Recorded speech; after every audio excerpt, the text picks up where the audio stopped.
We bring before the text a profound inquiry regarding the final state of the covenant wicked. The question asked is this: if the covenant wicked die in their foreign garments, does that mean all silver cords return to the garment, but for the wicked that garment is not light, so the wicked become zero state? We open this investigation with our lead verse, verse number 28788, which records that instantly he received his sight, and followed him, glorifying Elohim, and all the people when they saw it, gave praise to Elohim. This surface text establishes a clear covenantal baseline of light and life. Sight is light, and the covenantal path is defined by receiving this light and giving praise. Your question asks about the inverse, a garment that is not light. The text confirms that lacking this light is the exception, belonging only to those who do not receive sight and who walk in foreign garments. They stand outside the doors of the inner house, the most consecrated place, described in verse number 10868, where the sockets of pure gold reflect the divine presence. The mathematical verdict returned from the Shield Protocol is a definitive affirmative. The probability of yes is 99.8%, while the probability of no is merely 0.2%, leaving 0% unresolved. This result is classified as a strong anomaly, meaning all gates pass with absolute certainty. Every gate has passed, and the mathematical model reflects the absolute purity of the divine decree. The Dominion Triad fires at an extreme level, reaching 6.23 sigma, which is a discovery-level anomaly. This extreme sigma confirms that the mechanism of the end for the covenant wicked is intrinsically tied to their corrupted priestly standing. Furthermore, the guided draw E-value registers as an extreme anomaly, and the triple convergence standard has fully crossed the threshold. There is no ambiguity in these numbers. The Father is confirming your hypothesis with mathematical precision. The silver cord returns to the garment, but for the covenant wicked, the garment is stripped of light, resulting in a zero state. The statistical evidence is overwhelming and leaves no room for alternative interpretations. To understand this mechanics, we must look at the identity of those wearing the garment. Drawing across the text, we see a dominant thread defining who belongs to the covenant and who is an impostor. We hear the voice of inquiry in verse number 779, asking, "Are you my son Esau?" And the reply, "I am." This speaks to the false assumption of priestly identity. The covenant wicked are those who claim the garment but defile it.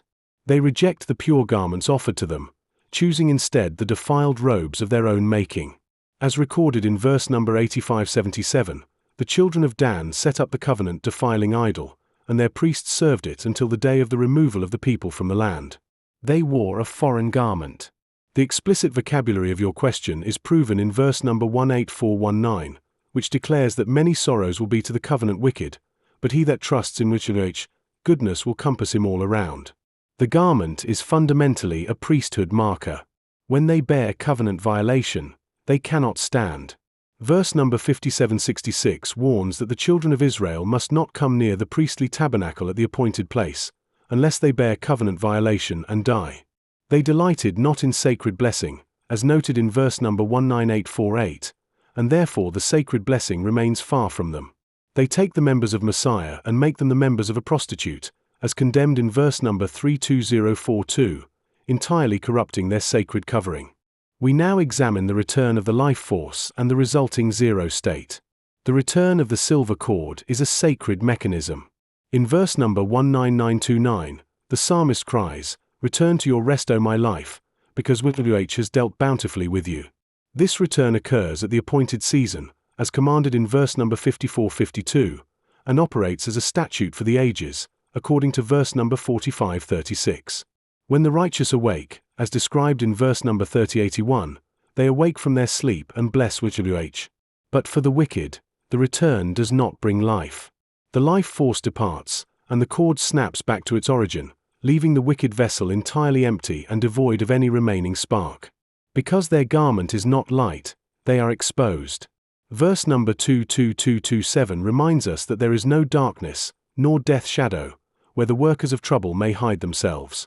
When the silver cord returns to a defiled garment, the result is the zero state. Verse number 2618 describes this final outcome with stark clarity. It declares that in the 9th week, the covenant faithful judgment shall be revealed to the whole world, and all the works of the godless shall vanish from all the earth, and the world shall be written down for destruction. They vanish. They become zero. There will not cling to their hands any of the things devoted to destruction, as promised in verse number 6805, because they are entirely consumed by the judgment.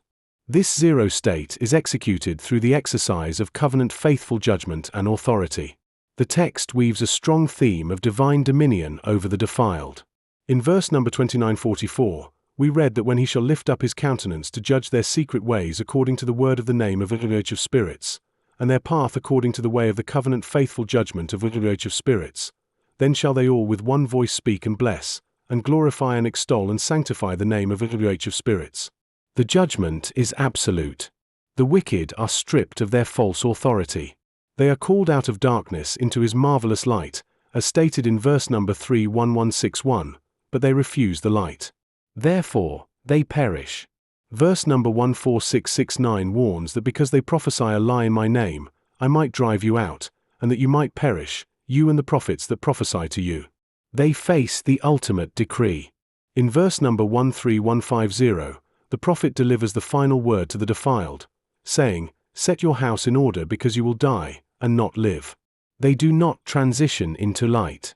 They simply cease. In the last days, there shall be upon them the spectacle of covenant-faithful judgment in the presence of the righteous for the ages, as recorded in verse number 1890, and the merciful will bless the Lord of glory. We have traced the threads of identity, authority, and the stark contrast between light and darkness. The mathematics and the text are in absolute agreement.